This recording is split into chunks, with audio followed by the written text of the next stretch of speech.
Welcome to Queen of the Yard, hosted by the two dopest ACs on the planet. I'm Tracee Loran, a former high school homecoming queen. And I'm Stacey L. Holman, a former Miss Dillard University. You just had to show me up.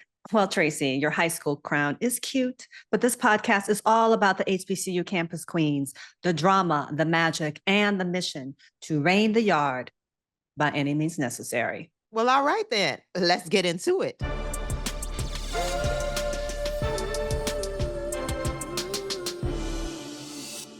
Welcome to another episode of Queen of the Yard. I'm Tracee Loran, and this is my regal partner in crime, Stacey L. Holman. Hello, my beautiful people. Hope you guys are doing so well and feeling the great vibe of what we're saying to be a new year, a new whatever. It's all new. It's 2025. So excited to be chatting. Well, I'm not chatting. Actually, it's you chatting, Tracee, because you caught up with Roz, part 2 of our conversation with Miss Howard, where she was the best year to be Miss Howard, 92, 93. Yeah, just showing some love to my graduating year as well. Yes, showing some love. You know, the people in them, they have some questions about Roz's reign after we had our first convo. You know, we likes to get all the tea. So I said, Hey, Roz, let's chat again. And she was like, all right, let's do it. Now, was it caffeinated, decaf? Was it green? Was it herbal? What kind of tea was it? I like chai tea. That's chai tea. Okay, chai tea. A little sweet. With a little bit of almond milk. A little almond milk. Okay. All right. For all those lactose intolerant folks. Well, you know, the Irish, they put milk in their tea anyway. So, you know, I'm sure I'm Irish somewhere. I don't know where. Is that why your eyes are green? Is that your Irish? I know I'm Nigerian because my grandmother is 69% Nigerian. So actually, my dad is 33% Nigerian, and he actually has accepted that. He was really mad when he found out. And my brother confirmed it when he found out that he was 33% Nigerian. So love to all the Nigerians. And if you're a Nigerian queen that went to an HBCU, we would love to hear from you. In fact, that's right. If your queen was ran the yard, let us know. And we would love to look her up. Yeah. And chat with her. Let us know. But you know what? Before we get into our little chitty chat with Roz, well, before I get into it, because you weren't there, Stacey. I wasn't there. No, you weren't. I was not present. But you were not present. We we sent you off somewhere so we could talk about you behind your back. But before we get into it, I want to say, Stacey, do you know that we had an anonymous $3,500 donation to our crowdfunder campaign? Thank you, Angel. Oh my God. Yes. That was crazy. Sent it to me. I was like, okay, this is the total we have right now. And I was like, oh no, this is what they donated. So yes, thank you to 3,500 Anonymous. We are just so grateful. We thank you for your support, your encouraging message. The message, honestly, yeah, the money was dope. Now, don't get me wrong. We need that money. But the message, they said, I know this is going to be a success. And I was like, yo, somebody actually believes in our vision. Like, to me, that was so heartwarming because we have been working on this Queen of the Yard vision for a good decade. Yes. Like, and for real. A good decade. It's a good decade. And so to have someone say that to us means a lot. I mean, we've had a lot of great kind words and prayers and all that. And we love them. And some great donations too. I was gonna say we can't buy no equipment or we can't pay the cinematographer with prayers. We need some money, y'all. I mean, we love the prayers. Please keep praying for us. But while you're praying, put some money in the till. Pass the collection plate. Pass the collection plate. That was the collection plate that I dropped. So because it was so heavy with the bounty of donations that people are going to continue to give. And whether it's the student donation, 5, 10, 15, 20, or whether you're a executive. Well, listen, you can be an editor. You can help contribute to our editor. That's right.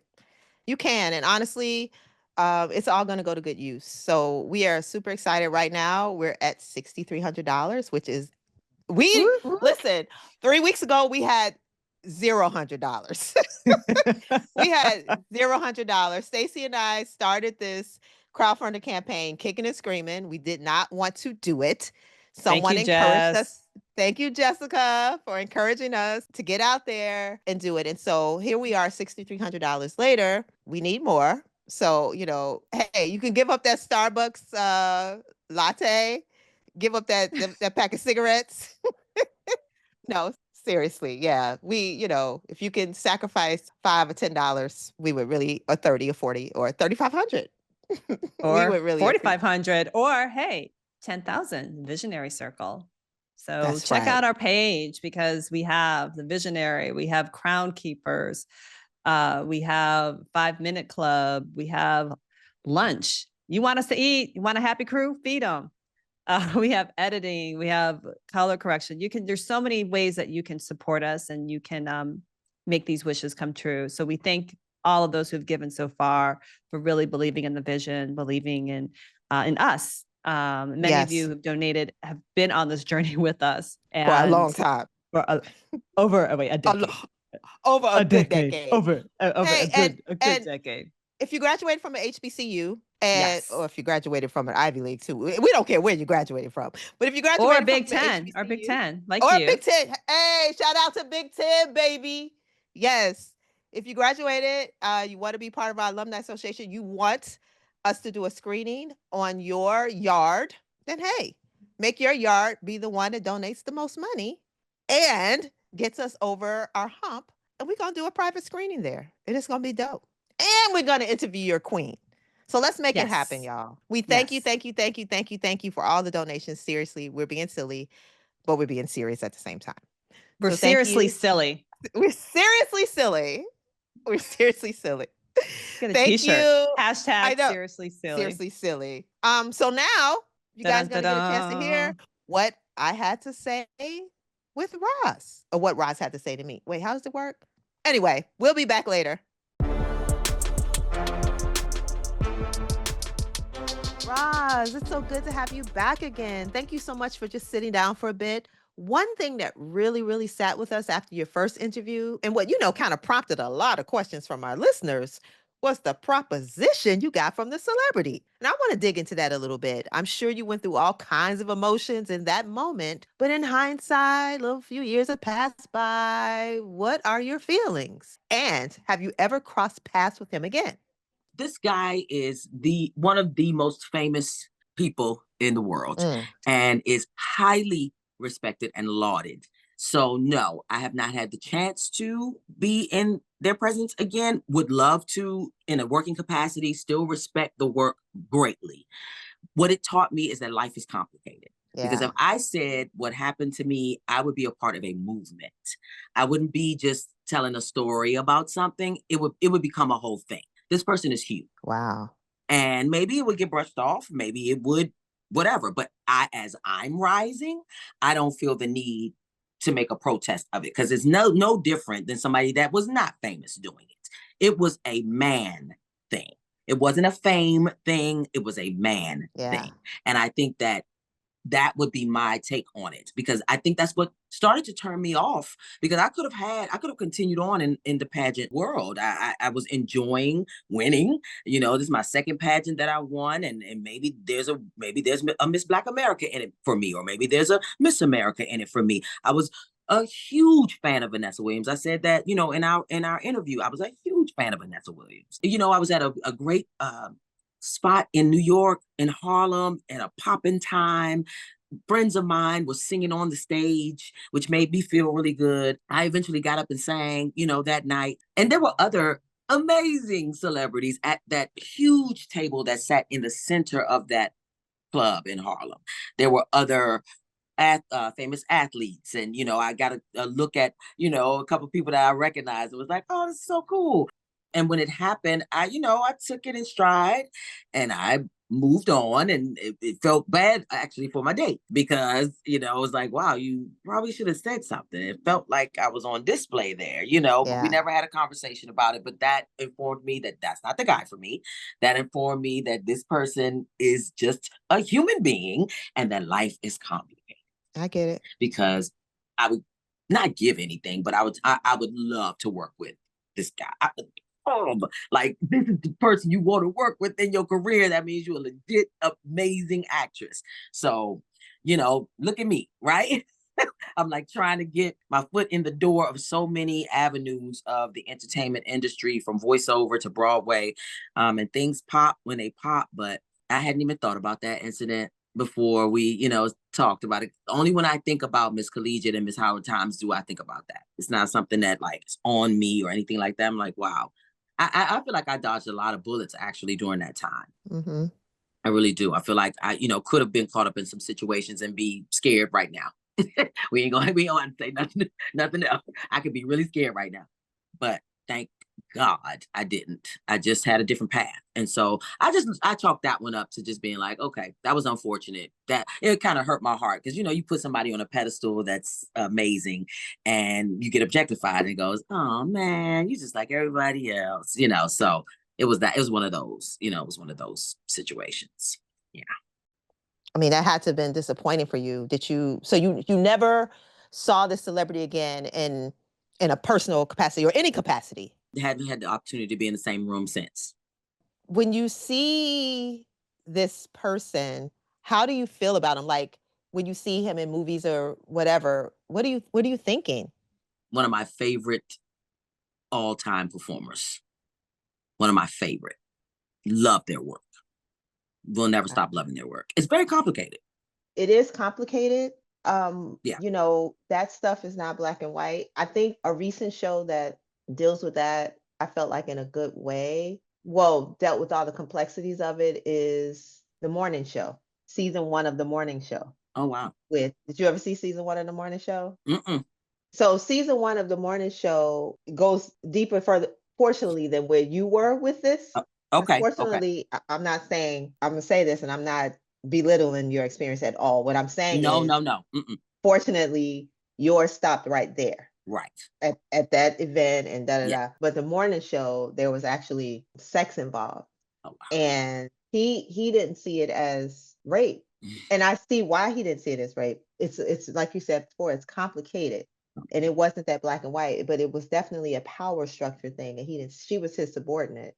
And so I felt like that season 1 dealt with that topic. Ultimately, he was wrong. I'm not sure. But he didn't even understand how he was wrong. Yeah. Anyway. Yeah. So I understand because that's just because of the way that we have set it up. And I mean, society has set it up in that way. That's why he didn't know what he did was wrong. Sure. So you talked about there were some issues in the A building at Howard. I'm assuming that's one of the dorms. Is that it's the administration building? It's where you go to get your student ID and you go to get your transcripts and you do all of your business to pay your tuition and to pay for your, that kind of stuff. It's the administration building. So that building is kind of ominous because you want everything to be on track. People have left that building crying because maybe one thing wasn't in place. So now you can't start your classes or you didn't have, that kind of thing. So it can be tense in there. And I experienced a little bit of both. Some caring, lovely people only wanted to help, and some people that were burnt out. Yeah. And so they couldn't help because they were in a kind of a robotic thing of I'm just at work and this is just my job and don't get on my nerves kind of thing, very not engaging. Because what a young student, especially a freshman, is going to need is going to be that care and nurturing. And that's what I was hearing about in HBCU. So I needed to see that so that I understand what you're saying, especially coming from a family that didn't have that. So going to this school, I quickly saw who was that and who was not that. So this particular incident, people were upset with their records being botched or, things not being in line and things not coming through, like funds and things that needed to be pushed through because it was like the DMV of the school. You know what I'm saying? Like, I need my stuff, man. Why is it not happening? And ironically, Chadwick Boseman did a similar protest when there was things going on within the College of Fine Arts, then the school division of fine arts, that he wanted the name changed back so that we could have our BFA, and it was just a big thing. And he staged a protest and took over the A building. Okay, Chadwick. And he almost got expelled. Wow. And now the College of Fine Arts is the Chadwick A. Boseman College of Fine Arts. So that's how much of a comet that brother was. And so when I came to school that first day, 1990, August something, and walked around on that campus, and it's hot and everybody's beautiful. And I see all these beautiful people sitting crisscross applesauce outside of the building. Some are walking and some are passing water, and they just, some are saying little chants of this and that. And I'm like, what's going on? It's a protest. Now, I'm an actor, so I done seen every movie you can think about that has this kind of a scene in it. I done seen the School Days, and I done seen the all of that. So I'm like excited about to be a part of this. We just were in the Punch Out, which is the hangout spot, singing, I'm so glad I go to Howard U. Now I come out and we in front of the A building, and it's like a takeover. Wow. So I go to the payphone because it was 1990, and I call my grandma. And I say, Grandma, it's the first day of school and it's a protest. They sitting outside, blah, blah, blah, blah. She said, you better protest in that building and go to class. I don't know what you talking about. We're not paying all this money for you to be protesting. You better protest the class. I said, okay, yes, ma'am. And I got the phone and I went to class. So, and that was really my experience at Howard, because as an actor, I was never available for homecoming or parties or things like that. All of that conflicted with my schedule. So I think that's how I stayed out of trouble too, because I was always at rehearsal. I was always having to be on stage. I was the event that people were coming to participate in. And so other events just kind of passed us by. And, our teachers were very, strict and wanted us to have discipline. So they were like, what do you need to go to a party for? You need to learn these lines. Oh, do you really want to be an actor, or you just over here playing? Like, they talked to us straight up. They were not, giving us a sugarcoated. Now with certain rules in place and the way that school works, you can't really talk to kids like that anymore. That's hard. Yeah. You know what I'm saying? That's really hard. So yeah, that A building experience for me was, let me know that I was in a very special place where this kind of thing could exist, that we could express ourselves. Nobody was pinning us down on the ground. There were no security standing over top of us yelling with sticks or anything like that. It was a peaceful protest. What needed to get accomplished got accomplished. I could not physically participate, but I was with them. I was like, yeah, let's get these records straight while I was in class.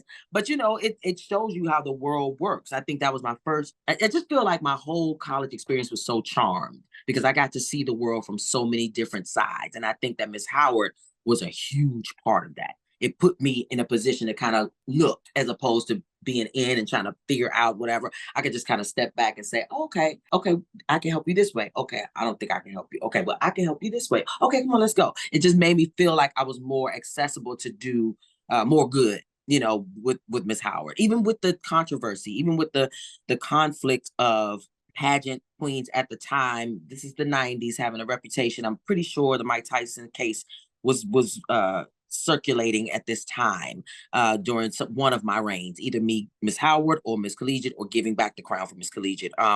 And so pageant queens are having a negative connotation of being gold diggers and wanting to trap men. And then we have another, I'm not going to name her, she's a dear friend of mine from Howard that did Miss America and got into a similar scandal, was on Geraldo. Okay. And, all these things. I'm like, Geraldo, that's back in the day. That's the 90s, baby. But it was a tabloid situation with a pageant queen. She just happened to be from Howard. And so, now people will go, oh, Miss Howard. But, So now it becomes a thing of, prove that you are not like them. Prove that you are a woman of substance. Prove that you do have a brain. That's what I'm saying to myself. I can't say what nobody else was, thinking in their mind. To me, that's what I felt that was saying. Prove yourself, and so I got into a people-pleasing, pattern with that. I have to be on point. I have to be on time. I have to, and all these things are good, but not at the expense of, because I think people are going to think less of me if I'm, you know what I mean? That kind of thing. So that A building, great experience. Great experience. Wow, that you just gave me that's a whole lot. I did not know that Chadwick was involved in a protest of Oh, sorts. yes. Very famous. Okay. We love him for it. So we love him for it. And that, yes, now he has a show name. I mean, a whole school named after him. Whole So school. that's Yeah, amazing. it is. So how old were you when you booked your first Broadway tour? And what was the tour? It would be Dreamgirls, the national tour that went out in 1997. I was 27. And this tour was supposed to, continue and go on and be in a Broadway theater in New York. It was one of the best experiences of my life and one of the most devastating. I was, experienced some vocal trauma during the run and had to leave the tour, and it played out just like Dreamgirls. I walked into the backstage and saw the actress that was replacing me being fitted for her wig. Wow. Many of the cast members knew that I was leaving before I knew that I was leaving, or that, so what they were demoting me, basically. They were going to offer me a lesser role as the standby. And that was offered to me. But at the time, my voice was so shredded. I was like, you know what? I'm going to go home. And I'm gonna rest and get some vocal therapy and get back on my feet. And I'll live after Dreamgirls. And then the show closed within a month after I left. It didn't even get to where they thought it was going to get to. So I was like, see, I made the right choice. You know what I mean? And I carried that for years. Actually, I did. I carried that for years. When I got Tina, I got to go back to some of the same theaters that I was at in Dreamgirls and got to see my name on the wall and duplicate pictures in the same spot. Like, you did not lose. You did not fail. You just, you just moved on. You just continued to work. And here you are, look at this, and then people recognize me. I remember you dressers that have been in the business for 35 years backstage in wardrobe, making an impact on people. So yeah, that was the first one. And I was late. In my opinion, I felt like that was late for me. 27. I'm supposed to be at 25. I'm supposed to be on Broadway, but I was happy that it happened because I was like, phew, now I can relax. I don't, but I still want to get in a Broadway house and do a show in New York on Broadway. The tours are great. They're lovely. You get to go all over the country. Yeah, I want to be in a Broadway house in New York. You'll get it. You're going to get on Broadway. Now, when we first spoke, you had just auditioned for a new gig. How'd that turn out for you? I don't think I booked it. I think Okay.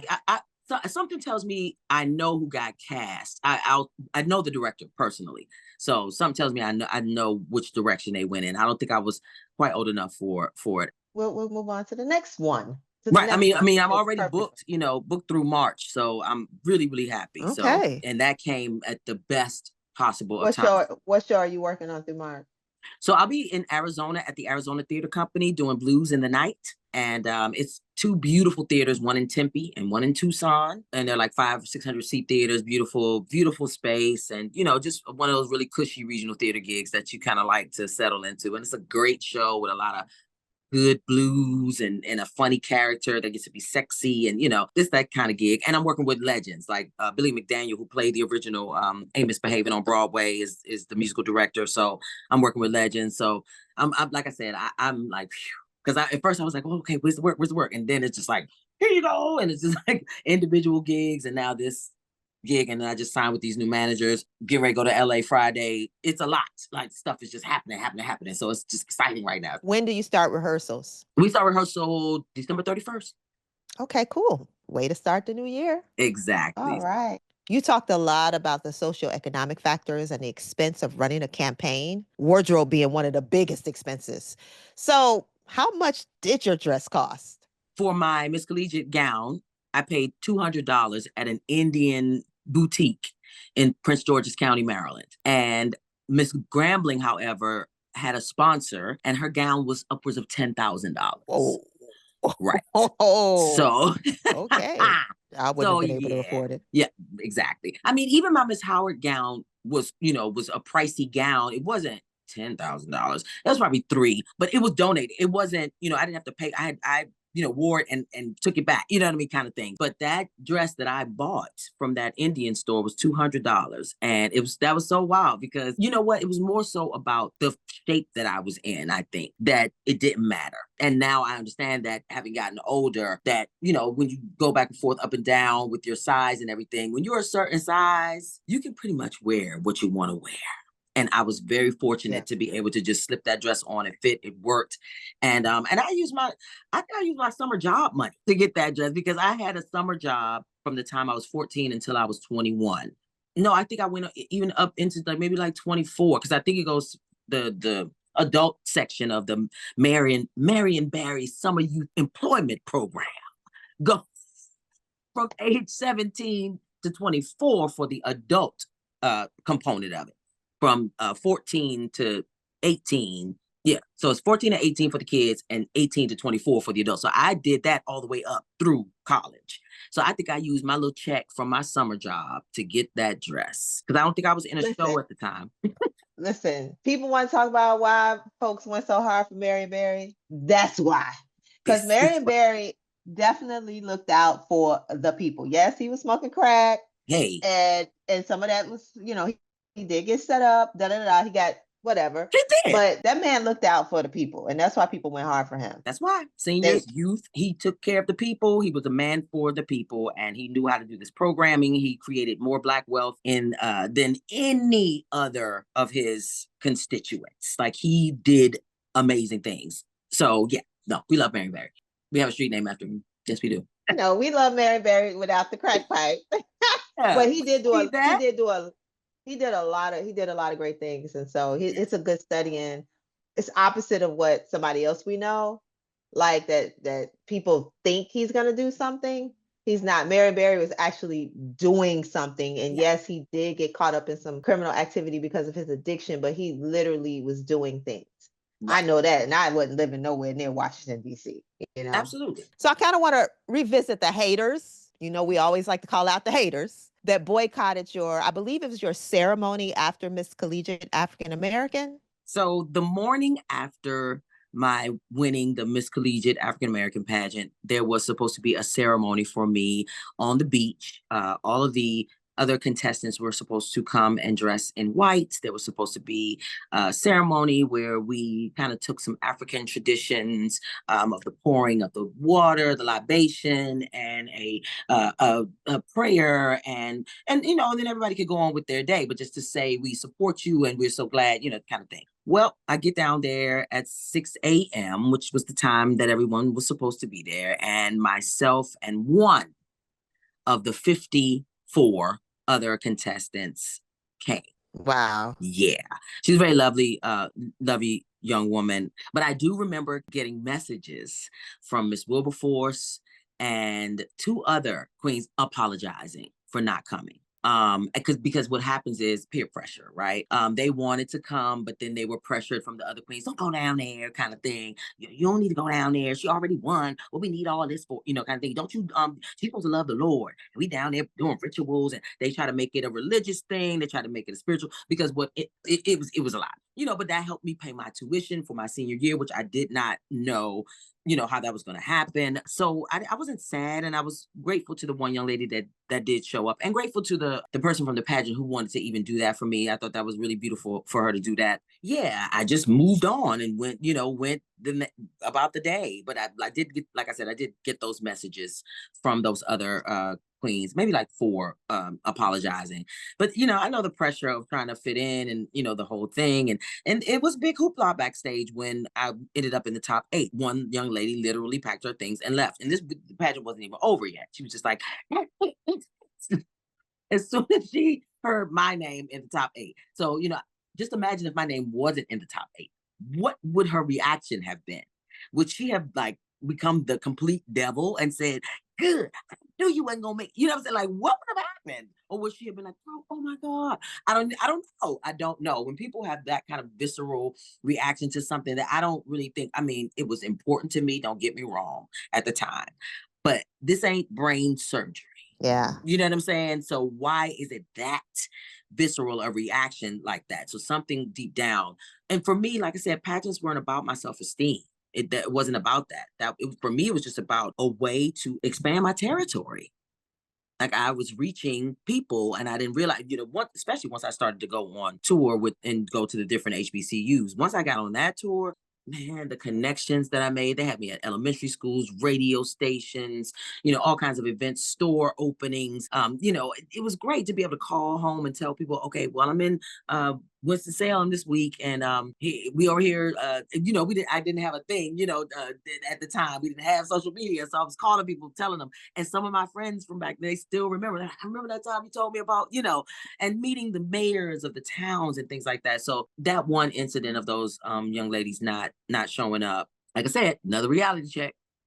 Realize, who's really, on your side and who's not. And then, like I said, things are complicated because how would I have behaved? Like I said, my prayer from the beginning was, let me be gracious if I don't win. I don't know. Maybe that's just how I'm wired. So yeah, but it was kind of sad, when you think about it. It's like, man, the opportunity for that bonding, because that, lasts a lifetime. Oh man. Well, listen, they missed out.